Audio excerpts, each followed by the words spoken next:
Never try to be better than someone else. Always learn from others. And never cease trying to be the best you could be. That's under your control. Anybody can be a coach, and a good coach can coach anything. This kid's gonna be the best kid in the world. This kid's gonna be somebody better than anybody ever knew. The mindset of a coach can belong to anyone. And when you get to the point where all you want to do is be successful, as bad as you want to breathe, then you'll be successful. Pain is temporary. They ask me why I teach, and I reply, where could I find such splendid company? Hey guys, and welcome to episode 16 of the Coaching Mindset Podcast. I'm Liam O'Neill. And I'm Gary Wallace.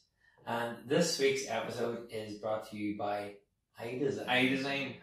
So iDesign are a company in Oma that do all of your internet needs. So they do everything from your website to your social media. They also do a lot of things for weddings and stuff like that. So they've been great with me for the last, I would say, 5 years, and especially over the last 2 weeks for the launch of my book. They've been putting together, so Daniel, shout out to Daniel. Yeah, Daniel. They've been putting together my e-commerce store so that you can go online and buy my book at limitationismarise.com. Just in case you... No, just in case. So we'll tag it along, we'll tag iDesign as well. So yeah, definitely check them out too. A local company as well too, so it's always good just to support local. And they do know what they're doing, like they're brilliant at what they do, so I've worked with them for years. So that's mostly what I've been doing this week, getting that finalised so that it can get out. I also was at a wedding. I was an invited guest performer. Okay. Would be... So some friend of yours is trying to say, hey, by the way, you want to do a little bit of magic? I fit Michael here. Congratulations and all that jazz, but that's what people seem to do now. They invite me to stuff so that I'll perform. Just for future notice, if anyone wants to do that, I don't mind being invited. But just, like, I can skip the mass. No, you can just do the bit that you want me and I'll go home again. But no, it was a really good day. I'm glad I did go to it because I haven't seen some of the guys for ages, but it was really good. But I performed for about an hour, walk around magic and hypnosis, and then ended up doing a load of stuff in the middle of like after whenever the band run up in the corner, people would come up to me and I would do a lot more. And then again, because people didn't know I do magic, a lot of people text me and ask about it, so that's why I put a like and share. My first ever like and share competition, so... Where's that on your... If you go on my Prove It Guy page, there's still going to be a day, so the winner will be announced at 8 o'clock on Friday night, so there's still time to do that. So that's pretty much what I've been doing, so... Cool. Over to you, Gary. What have you been doing? Well, I was actually up in Jordanstown this week running another workshop. So I was taking the strength and conditioning coaches for University of Ulster. Just because... Strength and conditioning? Yeah. But it was brilliant actually because they were starting out to focus on younger kids, getting them in. They're actually working with the IFA underage ladies, their academy. Brilliant. And the good thing is they're trying to move away from just having them in the gym and here's your program and follow this, because they're taking them even younger now. So I was up teaching them how to move, how to make it fun, and actually the guys got a lot from it. It was actually, I love taking my workshops and offer them because you have fun too.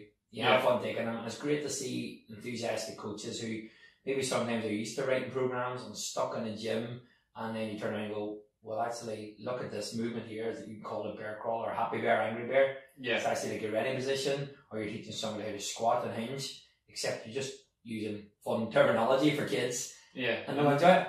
It mixes it up for people too. They don't have to go through the same boring... Yeah. Like I know I was in the gym the other day with Shane, and we did arm day, which... Like I've never done arm day, but we thought... No way! Shut up. We thought we'd try it just to see, and I've never been as bored in the gym in my life, like counting numbers. I was thinking, you just do 5 pull-ups, that would match all of this nonsense I've just done. Probably anyone that loves a bit of arm day and for different goals or whatever, but just you can mix it up. Like if you don't want to do it, you can mix it up. You could do chin-ups instead of arm curls just to do it, but... so Gary, do you want to talk about what we're doing today and who we're with and stuff? Yeah, so today we have Debbie from Queen Bee's Naturals. Yes, that's her name. That's correct. Queen Bee Naturals. Yeah, Queen Bee Naturals. Debbie came on to speak about her story, about her journey. Actually, fantastic story. Liam and I both came away from doing the podcast. We're like, wow, she is passionate. She's 100% committed to her products, and literally, products we got products out there. My hands, my hands are better. But just you know that she just puts everything into what she's doing, and really, really brilliant story, and you really enjoy this one. And if you go online and watch it on YouTube, there's a part. Yeah, well, that's right, Charlie the part. So stay tuned, and thank you very much.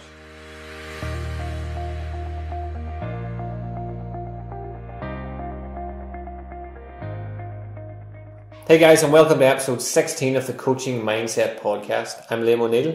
And I'm Gary Wallace, and we're joined today by Debbie from Queen Bee Naturals. Also, you might see in the background too with Charlie, the parrot.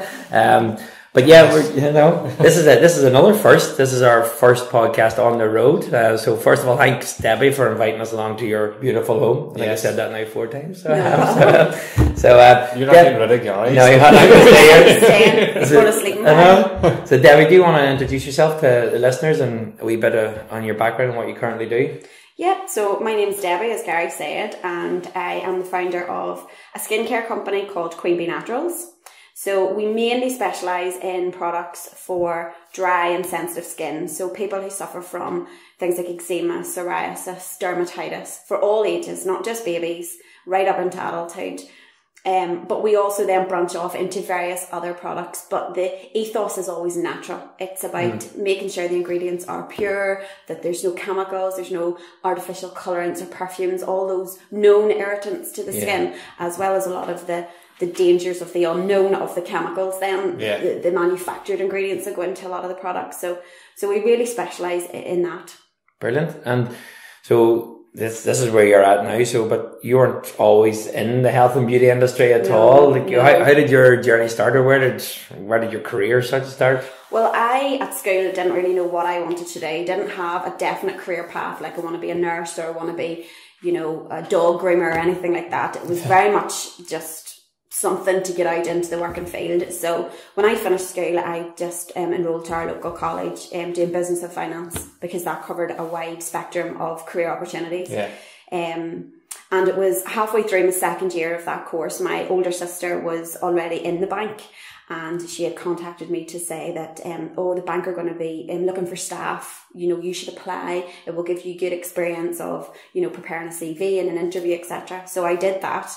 And lo and behold, I actually got the job. Ooh, so that kind of made the decision. Then I left halfway through the second year. So I didn't actually officially finish my course.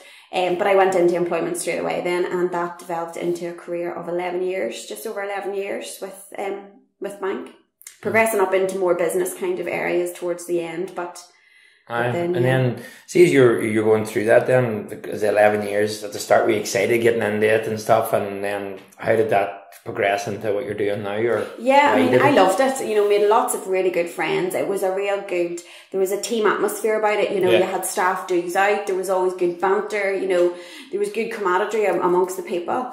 But towards the end, it just didn't really have that same pleasing factor for me walking in the door. It was at a time when the government were getting involved very heavily in the banking industry, and things weren't good, and it just didn't become a nice place to be. It was kind of very down, the whole attitude of the staff, which I can understand, but it just took me down then, and it made it you weren't enjoying walking into your work anymore. And I think it's really important when you do a job 5 days a week that you need to be happy in that atmosphere, because if you're not, then it has other detrimental effects. I think everyone should pay attention to that you don't have to work somewhere that you're not happy just because you're getting paid to be there. You can go and learn a new skill. And it's one thing that a lot of people are afraid to do, and I can get that. It is a scary thing to think of leaving a job and security of a job and a regular income to go off on a whim or something. But as long as you plan it right and you kind of have some sort of steps in mind, then definitely it's worth. Is that what you did then to get into the industry you're in now? Were you able to study outside of the bank time, or how did you go about it? Well, the bank were good for me too, because they allowed me to reduce my hours while I studied. So I was able to do a couple of different diplomas. Just when I wasn't happy, the only thing that I could think of at the time that I'd love to have done was massage. I had a real interest in body massage. So I went off and I did a course in that. and anatomy and physiology. I did a diploma in that, and that, funny enough, then led into a beauty career, which was something so far off my radar. You know, it was something I never dreamed of doing. I was away doing makeup diplomas, things that I wasn't ever interested in myself, but I wanted to nearly just build myself up to have the qualifications to enable me to provide some sort of business for people, you know. And this was obviously going down this road of the beauty industry. After that, an opportunity came up in the local village here, the Moy, to rent premises. And I went over there and took that. But at the same time, I was still working in the bank. So I would be balancing hours between the bank, going into the salon during the day, during the evening time, and Saturday, obviously, all day. And it was hard work. It was pretty intense. You know, I had a young child at the time too, and a husband that worked in England. So it was full on responsibility on me. But you just had to balance it up until such times as you could let one go. And luckily for me then, I got to the point where I was able to hand in a resignation on the banking career and develop further. I bet that was a great day. It was. It was actually, because it had got so strict. Actually, what really was the turning point for me was my first daughter was starting P1. And I had asked the manager for the day off to take her to school. Given the circumstances that, you know, I was here on my own, there wasn't another parent I could fall back on at the time, because he was in England. And they said no. And I said, well, you'll have to give me like the morning off so I can at least walk her in. And they were like, no, I don't think we can grant that. And that was just the atmosphere at the bank at the time, that they weren't accommodating the staff the way they used to be able to. Everything was everybody was short-staffed, all the rest of it. And it was kind of that I went, you know what? I'll be there on the 1st of September walking my child into school for Thursday. And so it was August then. I handed in the resignation, worked your 8 weeks notice, and that was me. And did you think then, going up, we talked about you can leave your job, but did you have you had to obviously that set time, but did you have that goal of being, right, by the time I come here, I'm going to go off and I'm going to do the massage, I'm going to do whatever? No. Did you have that in your head? No, I didn't. No. My whole life has been like that. I don't know whether I am blessed or cursed, but touch wood when I say this, but things just seem to work out. And I think it's maybe just having that positive attitude. I have never had a life plan. I have never gone, oh, I want to live here, or I'm going to build this house, or I'm going to have this. It is just kind of fly by the seat of your pants and just do whatever comes your way. Gut feeling, and things seem to, you know, fall into place for me, and that happens at the right time, and it progresses on to something else, and you're like, oh, right, and you're able to then look back and go, that's why that happened to me, so that this could happen to me. I think it's passion, because you have passion for what you do. Whenever you, like you're saying, even when you say massage, like I've done massage stuff for years, and you meet a lot of masseuses that when you ask them, have you studied anatomy and physiology, they say, no, sure, what would you need to do that for? And you're going, well, because that teaches you about what you're actually doing. Yeah. So the fact that you are actually willing to go out and learn new skills and different skills so that you can, like you said, not only build a business, but you put it that you wanted to be able to give something to everyone. So when people came to you, you were able to do all of the stuff that, like as a masseuse, I've been asked all the stuff, like, can you do facials? Can you do this? I'm like, I'm a guy. I wash my face with water. But there is a lot of places out there, and I'm not running anything down, but there's a lot of places would offer day courses or, you know, an express course where you go every day for 10 days and the next thing you're running about with a certificate.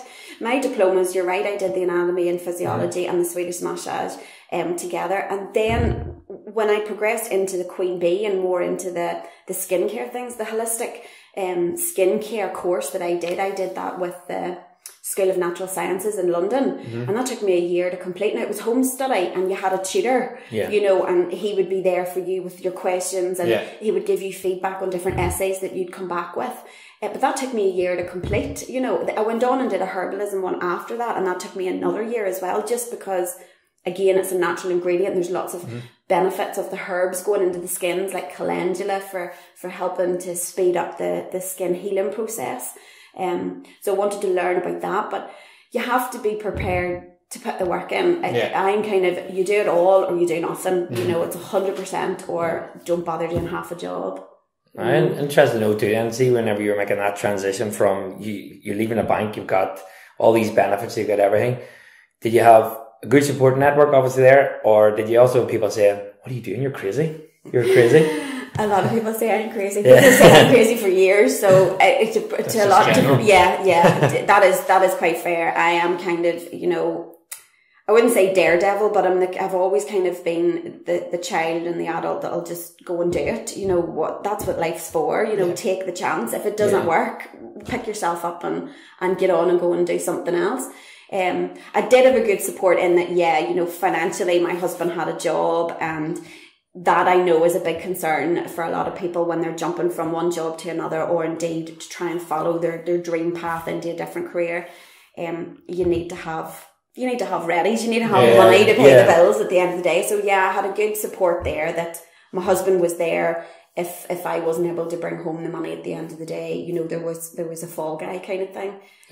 But even with that though, you still, like, I think a lot of people don't realise that, like, you still studied. You kept your job and studied, so that you didn't just leave a job, start studying, and then do that. It was hard work and it took a lot of time, but a lot of people don't do that. They think, I can't leave my job, I don't have anything to go to. Either did you, but then when you studied, you had enough, you were able to develop qualifications so that you could leave your job. Yeah, and you have to have belief in yourself too. You know, you're getting these qualifications and you're doing this work, and you have to do something with that. You know, don't just, oh, well, I've got them, I know I can do it, but I'm too afraid to do anything about it. And the transition of studying, it continued, you know, even when I had my wee beauty premises over in Moy for 2 years. And the only reason that kind of, again, the path of that kind of came to an end was I fell pregnant with my second child, and I was really, really sick with her. So I moved the business back home. I built up clientele. I wasn't too far away from the Moy, 5 miles, and you know the difference. So clients could come to me, and it meant then I could balance appointments better and rest if I needed to. And that whole time I was still studying and gaining the knowledge to then develop into Queen Bee and manufacturing products. So how did that happen? How did that transition? And how did you get to using, so whenever you did the massage and all the normal stuff, you would be using all of the oils and all that we would have, you're always taught to use at the start. So what made you make that transition to go natural? I think I'd always been interested in it. My mum was a great follower of Jan de Vries. You know, if you had a headache at home, you wouldn't reach for the paracetamol. Mummy would be giving you litres of water. Sit down, go into a quiet room and lie down. You know, there's always an alternative way. Then when you get into the massage, it opens up that holistic door of, you know, opportunities there, that there's so many different things available to people on a holistic and a natural basis rather than the pharmaceutical. It was a chance meeting with a guy I was down at the Irish Beauty Show in Dublin, and I met a guy who was selling products, and they were for pregnant women to rub on stretch marks. I recently had my second child, so I took one of these products, thought I'll take this home and see this. Maybe that for a biceps. Think so, stretch marks. You could just bath in it, you just cover it all over. But by chance, the daughter had eczema, and I used it on her eczema as well, and it worked. And were you told to use it on the eczema, or did you just give it a go just give it a go because it was natural and it was moisturising, and I knew there was key ingredients in it that were very emollient. And you know, fundamentally, eczema is layers of the skin that don't hold their own moisture. It's the top layers damage the barrier, so you have to feed it. Hence, if you go to the doctor, you're given big pump tubes of Citraban and Ultrabase and Ditrabase and told to put it on 8 times a day. This was a concentrated bar. So it did work, and it effectively, I'll always be forever grateful to that man. His name was Charles, for that, because that really launched Queen Bee Naturals for me. You know, I brought this product over from America and took a different view of marketing it. I marketed it as an eczema relief product. Brilliant. And that went on for a good year, you know, and it just exploded. You know, now I did a lot of craft fairs. Again, you have to go out there and put the work in. I stood many a freezing month, just November and December, in many National Trust properties selling this as my husband wrapped up beside me. You know, he would come to support me too. And you had to go out and you had to do that. You had to get people to see who you were and know what you were about and put yourself out there. that then progressed to, well, there was various different feedback coming from that product, that the bar was a bit troublesome to drag on the skin if the skin was sore. Also, if the skin was open or weeping, there was the risk of cross-contamination because you were effectively using the whole product to rub on the skin. And it was also, from a business point of view, on the mindset of, I'm promoting somebody else's brand, and there was limitations there to where I could go with that. Somebody else ultimately had control. I could lose. I took on the contract franchising it for Ireland, and I later extended it for the full of Northern Ireland. I had no issues there about me not getting it again because I knew I was working really well with it, but you didn't have control. You know, things like prices, things like stock levels, you were trying to maybe place an order and if it was held up at customs, things like that I wasn't happy with. So taking that, as well as taking then the feedback, I thought, well, I can make this product slightly better, and I can also make it under my brand and be promoting my company. So hence then we went on and started trialing our own, and that took lots of different pots and lots of different handwritten recipes, and this one doesn't set right, or this one doesn't like the smell of that one, or this one's too hard. Gave them out to various different friends and family who have kids with eczema or skin conditions to get their honest feedback, because those would be the people that would tell you it's a load of crap. You need to change it, go back to the drawing board type thing. I think even talking to Israel too, the biggest thing, even from here in this, is the passion. Even when you talk about your products, like, that passion is going into that product. You also then have that story. You mentioned before you were using other products before on your child, and you seen So the first child, when I had my first daughter, she had eczema, and as a first time mummy, you go to the doctor and you do what the doctor tells you, which was steroid cream and, in my case, Citroban and Olatum for the bath. Olatum for the bath I had an issue with because when you looked at the ingredients, it was liquid paraffin, and I was a bit like, what, really? Whoops. And then from the steroid side of it, when she grew out of the eczema, as most children do, when she was cold or when I took her out of the bath, the particular areas that had the eczema, her skin would appear purple. And I could relate that back to the fact that those were the exact areas that I had repeatedly been using a steroid cream over the years to try and get the eczema flare-ups under control. And doctors know that, it's a known fact that overuse of the steroids will thin the skin. It's the top side effect of it. And for that reason, doctors are reluctant to give it out. They will go more for moisturizers and stuff and have that. Unfortunately, the doctors are pharmaceutical led, they're based, they can't, even if they wanted to, go down a holistic route. They can't say to somebody, with a bad shoulder, I think you should go for a deep tissue sports massage to get out those muscle tension knots. They have to send them to a physiotherapist. And, there's different avenues there that definitely in years to come, I can see the medical profession will open up more to that natural. Well, let's open, because that's a big area, because obviously they're buying the products too from this pharmaceutical companies who are a business, who want to make money at the end of the day. And whereas I think that your products you have that number one thing, you have that passion, you have like, no, I want to help people. I want to provide a service. Yes, you're running the business at the end of the day, but you have those products that this will not only make you feel better, you'll actually, the products are natural. There's not going to be a reaction off them. On a good point, I do get a lot of people coming to me who have been recommended by their midwife, their health visitor, their doctor. A lot of them do it on the secret. Like I get that in my Tai Chi as well. Don't be telling anyone, but my doctor told me to come here. Which is good, because that opens up, you can see the break there, coming between that hard, fast rule of no, it has to be a prescription cream.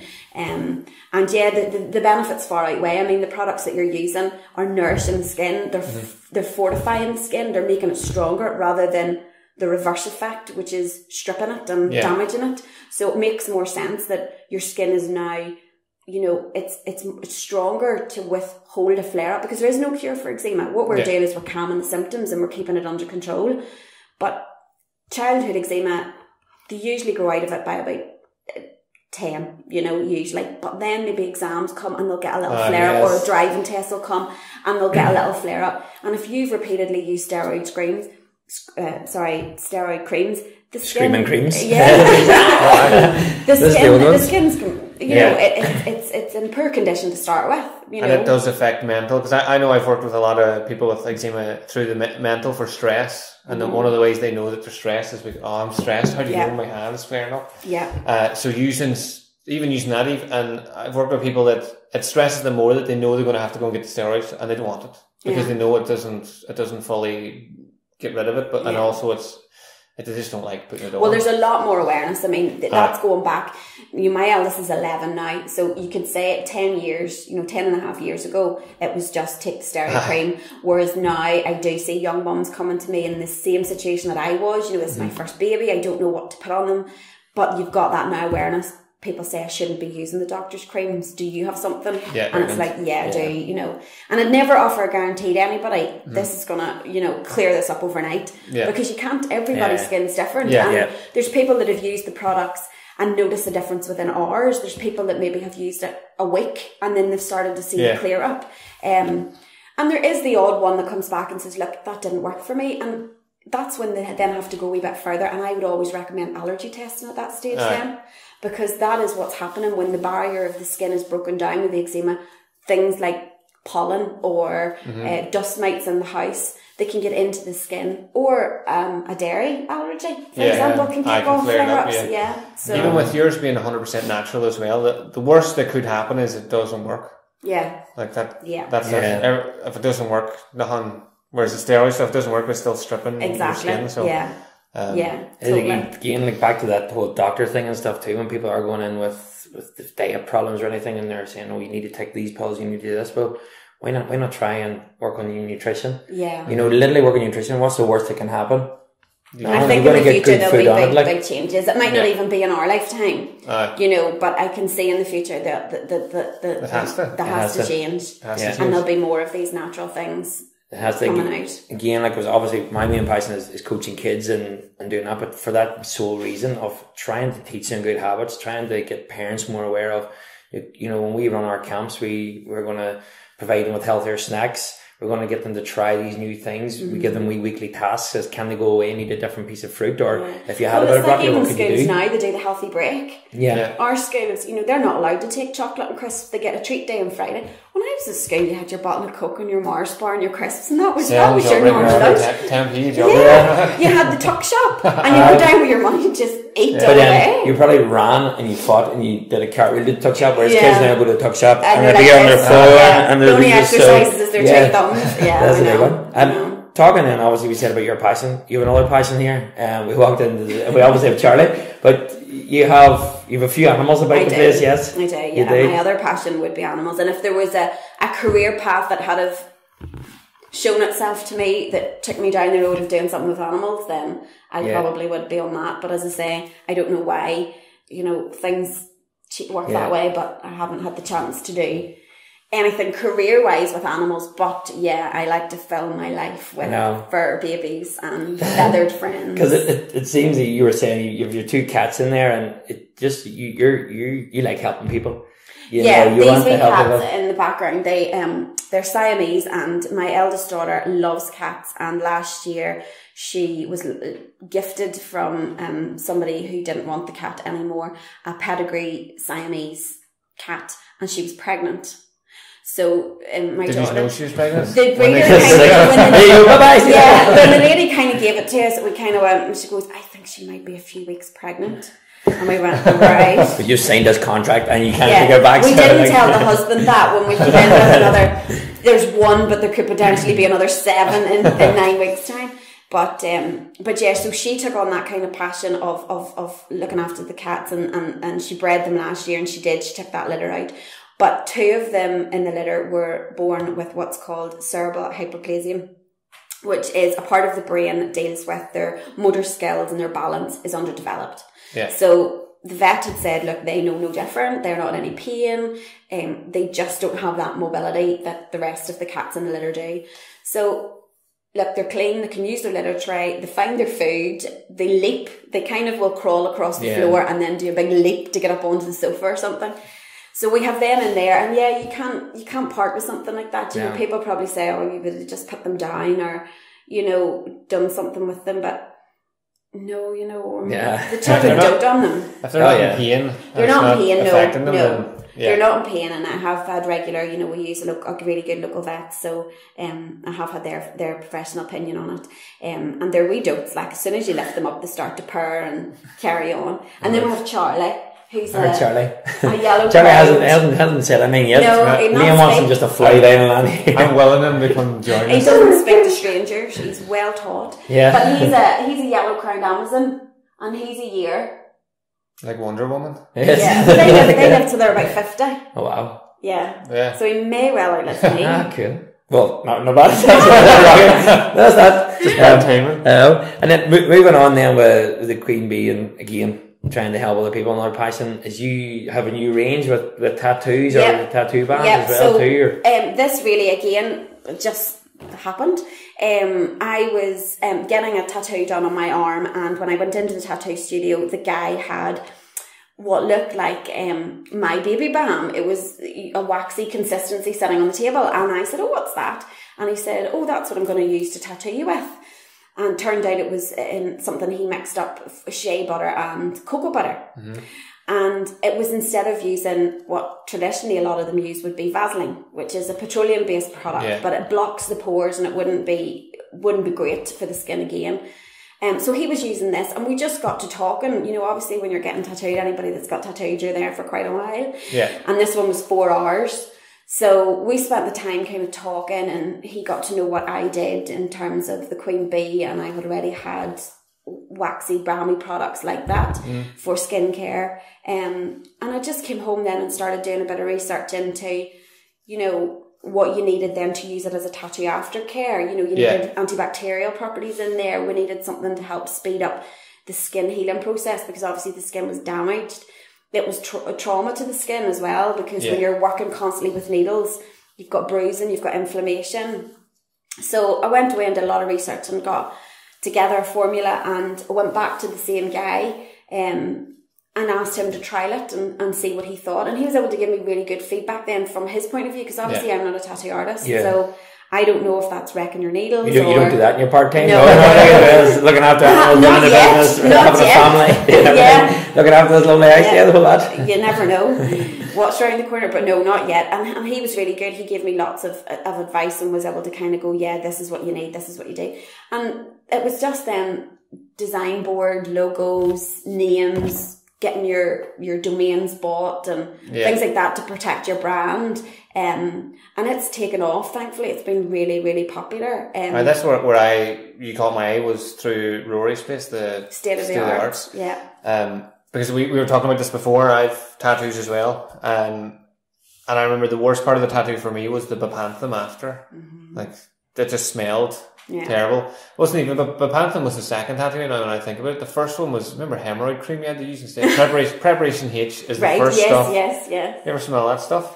No, because it's normally through your bum. Like, so imagine having this all over your arm, up over your shoulder and everything. So that was going to be my first question. Does it smell terrible? Yeah, no, it smells nice and clean. We've witch hazel and tea tree and things in it. Again, it's completely concentrated, so it's not watered down, which is the main thing with my products. When you buy a cream or a lotion or anything in a wee squeezy tub, it's got water in it, which means, first of all, you're adding preservatives then to preserve the product. Yeah. But as well, you're diluting everything else that's in it. So even if something's enriched with vitamin E oil or something, remember you've added water, so it's down, and then you've added those chemical preservatives, which counteract goodness as well. Yeah. So where possible, depending on the nature of the product we're making, we try to make them really concentrated so that you're getting full benefit of everything that's in that. And yeah, it's going really well. I think we have about 25 or 30 studios now across Ireland and UK that are selling it and stocking it and loving it. And it's great to hear the feedback from studios that have maybe had Bepanthen and cocoa butter and various different brands, and then all of a sudden going, we're not even doing that anymore. It's just the feedback we get for this product. Can you buy this as well from you, so that people that go to tattoo studios that don't have it, so you can buy it all online. It's all linked on the website, Queen Bee Naturals website. So Facebook page as well, they have a shop now button that takes you straight in to the... I will link all that in the show notes as well. Again, it's like, it comes from your story with all the stuff was from your kid, but this story as well too, it's got a connection. It's not like you thought, oh, I'm going to try this someday, because you have a few tattoos as well, don't you? Yeah, I have quite a few travelling up and down this arm. Nice. A work in progress. I call it my art arm. Nice. Yeah. So if you want to get a serious business idea, and then I turn around and do this, yeah. And what was your first tattoo? My first tattoo was my daughter's name on my wrist. It was a very small one, and that was done years and years ago when she was first born. And I remember coming out of the place. It must have taken 5 minutes because she's only 3 letters in her name, and it must have taken all of 5 minutes. And I came out thinking, I'll never ever do that again. I will never go through that pain. And it did take a good 8-9 years before I went back and got anything else. And this, as I say, was I got a lovely watercolour lion done. People always say, you'd ask me, what's the meaning behind your tattoo. There's always a meaning for somebody. There's always something, even if it's just the fact that they love that image or they love that picture.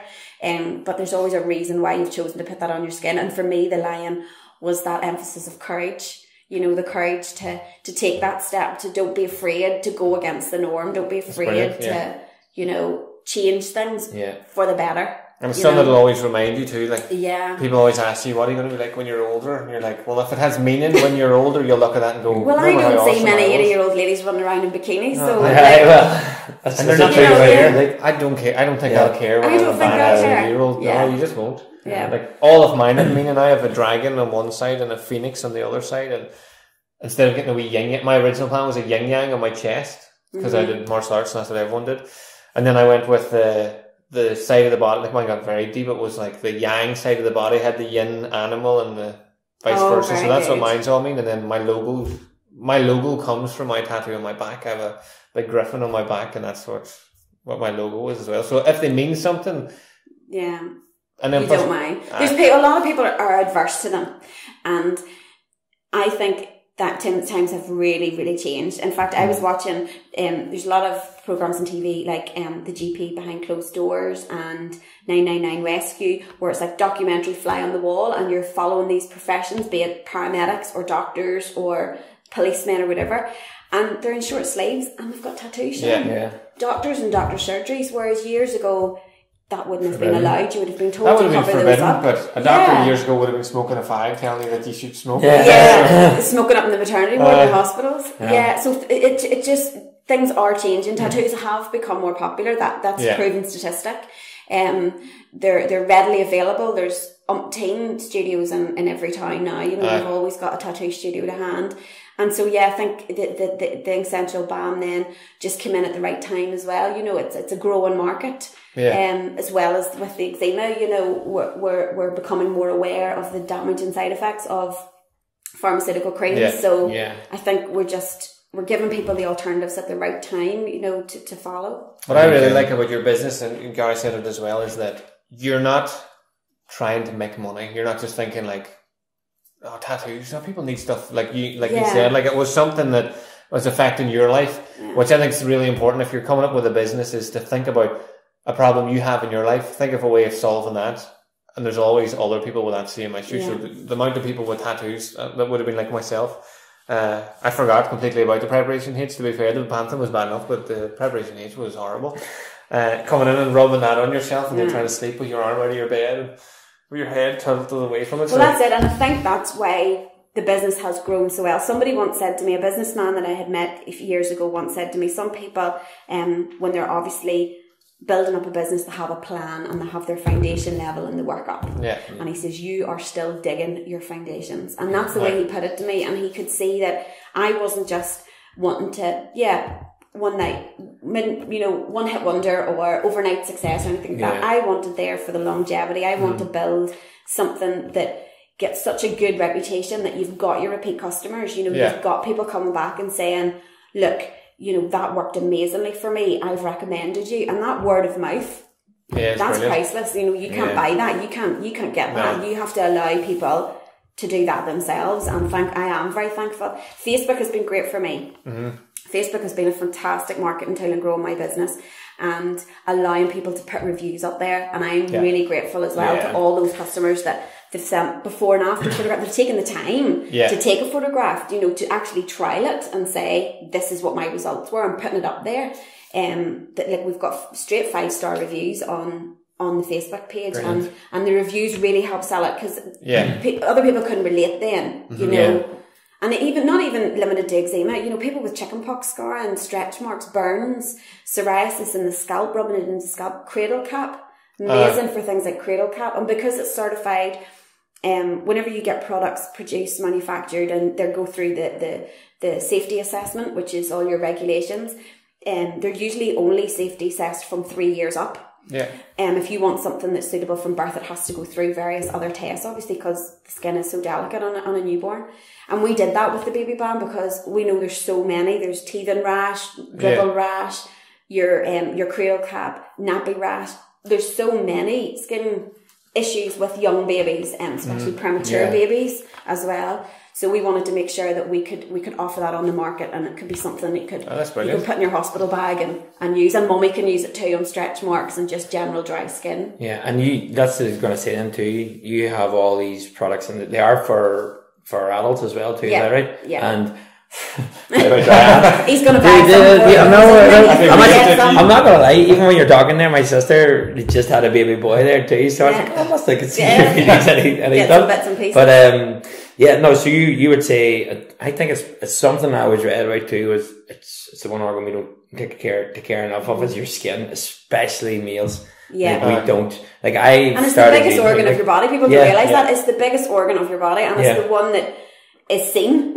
You know, not only from you wanting to take care of it and be comfortable, but other people, it's out there on display. You know, you want, you know, because as you were saying there, people with psoriasis, it can have a really detrimental effect on your mental health and your confidence, and, you know, even young kids going to school there, having flare-ups, you know, it really does knock them.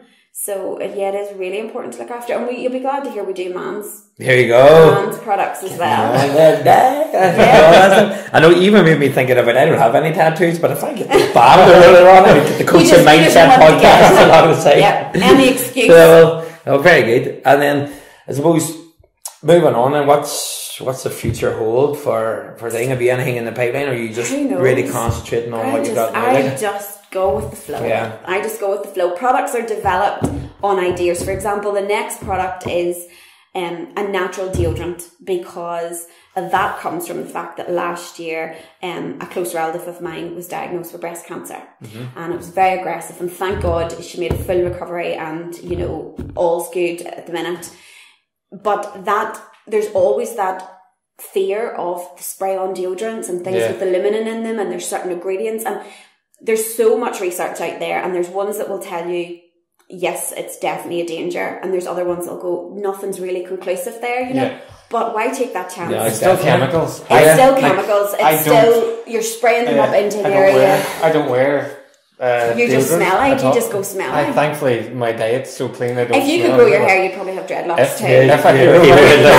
What are you trying to say? But I don't. Well, you got anything for the top of the hair? I'll be moisturising my hair back. You need to watch the sunshine, sunburn. My sister will get at me all the time because I don't wear it. Like thankfully I don't smell, but I don't. Unless you've never told me. I'm not gonna lie. It's like, I thought my nose was actually. But I probably would if there was something natural. Well, we're making a men's one as well, but it's just, you know, I'd wear these products.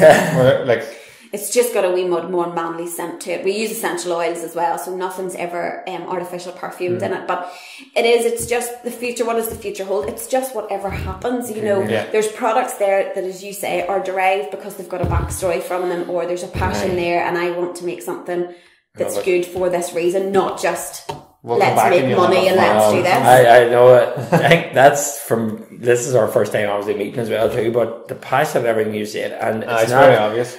You know, you're running a very successful business, but you're running a very successful business from past experiences and going, right, I want to make this right. Yeah. You know, it's like what Leila and myself do. We're in the business for helping people. That's what we want to do. Yeah. My passion obviously is kids, and that's what I do. Yes, it may hope and I will be successful and I want to go nationwide with it, but it's a simple reason of not to make money, guaranteed, I want to make money because I want to live my life. I want to spend more time with my son. We want to travel. I want to see the world with him. Of course you do, but it's not the thing that gets you out of yeah, bed in the morning, and it's that's like, the difference, I think. And that's why people come back to you. You know, if you weren't really good at your job and you were just doing it to get the paycheck, your business would soon fizzle out. People would soon catch on to that. The same with me. I would have no repeat customers if my products weren't doing what people expected them to do. You're working with kids, like I work with babies as well, and because I started off doing recce and things again, so I would do a lot of grounding for kids that don't sleep or have nightmares or whatever. But you would not bring your child to someone or put something on your child if you didn't trust the person was in it for the right reason. So I think that's not something you get overnight either. No, that has come from the fact that, like, we do the Balmoral every year, and I love the Balmoral. It's exhausting. You lose your voice by the end of it. You can't speak. You're not fit to stand. You're just like. I've never actually been. It is really good. But I think people love the fact that they get to see you, they get to see me. Most businesses, they just have reps or somebody sitting there, and that will maybe give me a limitation as to where my business can go, because I always want to be able to be contacted. Yeah. I don't want to be the MD. Don't get me wrong. If I liked boats, I would cruise about in a yacht. Yes. But I don't. You talk about a yacht a lot. I just don't that. like as well. I want to. A yacht. What is that? I want people to be able to come to me and ask me a question, and I do get lots of messages on Facebook and emails and stuff looking advice or looking where to go for this or whatever, and I like the fact that I'm able, and that builds that rapport, and that builds that, as you say, that trust, and that's what people are rather than just. I ask people, what skincare products do you use, or a lady, what do you use to remove your makeup at the end of the day, and she'll name the brand. And why do you use that? Is there a particular ingredient in it, or is it something that, and we'll go, no, it was an offer in Boots, or, that's supermodel, did you see her skin? She's lovely. And you're kind of like, whoa, let's just break this down a bit. That person was a celebrity, a supermodel, or a beautiful person before they started using this product. Plus, they're put on the television under lights, makeup artists. And they're probably not even using it. Like they don't have that product. They're just. Who are we to judge? Who are we to pass that? But we're saying yes. I'm just saying, they're not using it. They're not using it. But everybody's filtered. I mean, it's very hard. It's clever marketing, but the thing is, the person that suffers is us. It's the consumer, because we're bought into that. We buy that thinking that we're going to get X, Y, and Z, and we don't. So I've always been very straight and very stern. I'll never offer a guarantee. I'll never say to somebody, this is going to do this. Yeah. I'll say, look, all I can do is say try it. It's never a wasted product, because, as you said earlier on, the worst it's going to do is do your skin good. Even if it doesn't clear the redness or clear the eczema, it's still putting moisturising vitamins and minerals and all those anti-aging properties into your skin. So I think that you kind of touched on it, but if somebody was to take the leap of faith and follow their passion and go into their own business, would there be any sort of advice that you would give them, or what would be like the 3 main points that you would say, okay, this is what you must have, or this is a good way to start? Well, although I've already said I didn't really have a set plan, I didn't have a set plan. I didn't need a business plan as such, because I'll tell you how I finance my business. You have to finance. One of the things would be make sure you have some sort of finance. You can't just leap into something and go, oh, I'm going to go and do this, because everything takes money to build it up. Yeah. You have to invest in it to get any rewards back. But how I got mine was I applied for a Tesco's loan. And I said to myself, do you ever sit at the traffic lights or you're thinking about something, I'll go to the gym tonight. If that red light turns before the end of the song, I'll go to the gym. Do you ever do that? I always do that too. Let's leave it to fate. Yeah. And I applied for this loan on Tesco's, and I thought, if I get this loan, I'm going ahead with this business idea. And if I don't get the loan, that's it. I wasn't going to go and try anywhere else, or I wasn't going to go to my mom or somebody and go, here, lend me some money. And I left it up to that, and that's where I got it. And that's off we go. Tesco's loan. Very responsible lender. So yeah, I would say make sure you have a bit of finance backing. Whether that be, you have to borrow a bit of money from somebody, but you can't. Nothing's possible without money. Whether you need. But still a calculated risk in a way. Like, it's not like, right, well, I'm going to randomly open up this thing, but you knew what you were. It was kind of new. Yeah. This is the avenue you're going down. So you said, right, well, I need it. So finance is the first thing. Yeah. So I've got the idea, I've got the passion, finance, and then what what would be your other advice if somebody was thinking, right, I've got the finance, I have this bit of passion, is there anything else that they would, main ingredient to go with? I would probably say honesty is probably one that's overlooked quite a lot in business. A lot of businessmen and maybe too big and whatever, but you have to be straight, you have to be realistic with people, with yourself, with how this is going to venture out. I mean, I was honest with myself. One of the things that I had dreamed of was a shop. And when my business started to get off the ground, I thought I'd love premises, I'd love a shop, and I could kit it out in my head, you know, I knew exactly how it was going to be, and I was going to involve other holistic people and products and brands. But when I looked at that, you thought, well, there's a huge overhead, a huge responsibility, a huge tie. It would mean, you know, like I'm able to sit here with you guys, take an hour out of my day and do this, or go and walk the dogs when I'm not busy, or go and lift my kids from school, spend the time in between emails, maybe doing homework. I'm able to balance that all. Whereas to go and do a shop, as brilliant as that would be, and a great accolade for your business to see your brand up, you know, sign up there and you actually having a location. Be honest with yourself to realise that financially that's just putting an extra burden on yourself. It's going to put a burden on your business as well, because if I have bigger overheads, then my products have to go up to make my business work. So, you know, even though you might want it and think that's great, I think honesty is a great, with yourself and with your customers, with your people. Build your business honestly, and as I say, the word of mouth then from that will continue to grow. And thirdly, I don't know if I can't. Yeah, no, I was just kind of throwing it out there because you got on the pot. No, but that was belief in yourself is also really, really important. And don't be expecting to be on the ball. You know, I have days when you just go, what am I doing? Or you know, I couldn't be bothered. You know, you normally switch off. Birthdays. The accounts. But you're going to have days like that, and you're just going to have to run with them. Nothing's plain sailing. It's like everybody thinks that from the grass is green on the other side, and looking in, it looks wonderful. But it's hard work. I mean, there's nights I'd be sitting there at 10, 11 o'clock on social media. You know, you have to keep that rapport up with those people. You're balancing your kids, you said earlier on, and balancing, you know, keeping the house and keeping the animals. And it's hard work, but, you know, it has its benefits. You know, I am here and I'm able to work from home, and my kids are here, and I'm doing fundamentally what I love to do. Yes, I think that's the key word you said, Leanne, is love. You know, you love it. As a roundup then, I asked you, did you have any bees? And then you explained where your name came from. Do you want to let people know? Tell people why? So Queen Bee Naturals, the name Queen Bee Naturals came from the fact that I was christened Deborah, and the Hebrew meaning of Deborah is bee, or busy bee. So as I was growing up, my mom would gift me little bee things, or a bookmark with your name means in Hebrew, and this whole thing about bee, you're always busy, you're always at things, and probably very accurate, really. So when I was thinking of a business name, that's what really came to mind, was Queen Bee Naturals. Because I landed in the car, and Liam had the hat and all, the suit and all on to go in for beekeeping, so like beekeeping suit. We're going to meet Queen Bee. We need the armour on. I have a question too as well. But what's your favourite product that you have, or you would use yourself, or? Oh, honest to goodness, we use all of them. We really, really do. Brilliant. Everything that we make, we use. My kids' eczema is completely settled. Was years ago, but it continues. Their skin just is great, and all those purple marks have all been replenished now, and their skin is immaculate now. But the product I'm probably most proud of is the Baby Balm. Is the all over Baby Balm. You know, it was the first thing that I really put my heart and soul into trying to formulate myself.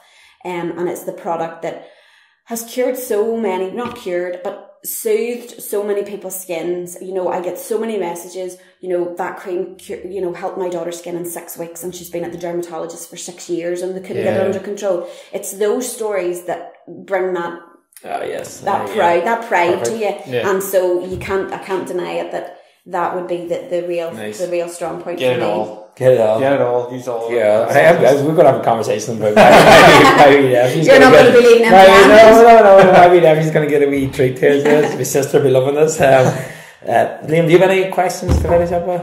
No, I think that was my question. I just like the story of how your name came about. I missed the bees, but I like. No, people do think sometimes that I keep the bees. I don't actually keep the bees. I don't keep the bees. And where's the best people or place for people to get in contact with you? Or they can contact me via Facebook. I'm always your phone. Well, it's not at the table at the minute, but no, it's never far the away. only hour where we don't have our phones. It's actually just sitting there. I'm surprised it hasn't rung. I forgot to put it on silent. But yeah, Facebook is great, as I say. It's a tool there. You can drop me a message. I'm always checking into it. Emails as well, or people phone me. You know, there was a guy yesterday had rung me because he was living over in France. He wanted to get his wife something, and he didn't want to use PayPal, which was fine. So I was just able to take the order over the phone and take payment over the phone. So, nice. So cool. off it went to France. Good. So I think that's us nearly wrapped up now. So once again, thank you very much. No problem. You're very welcome. Yes, it was brilliant. Actually, I really enjoyed it. Yeah, you showed great passion for your product, and people just get on it. All right, get on it. We'll keep the camera rolling to do the banter after. Yeah, we'll do the banter. No, let's just try it. Yeah. No, I think you do the right. So guys, again, for everybody and to Debbie as well too, thanks for listening and for Debbie sharing her story. Remember, our podcast goes live every Thursday at 6:00, and again, click on all the links below and you'll see more of Debbie's story, and you can see her fantastic products too. But until next week, we shall hear from you or see from you then. Yeah, cool. Thank you very much. Thank you. Ciao, guys.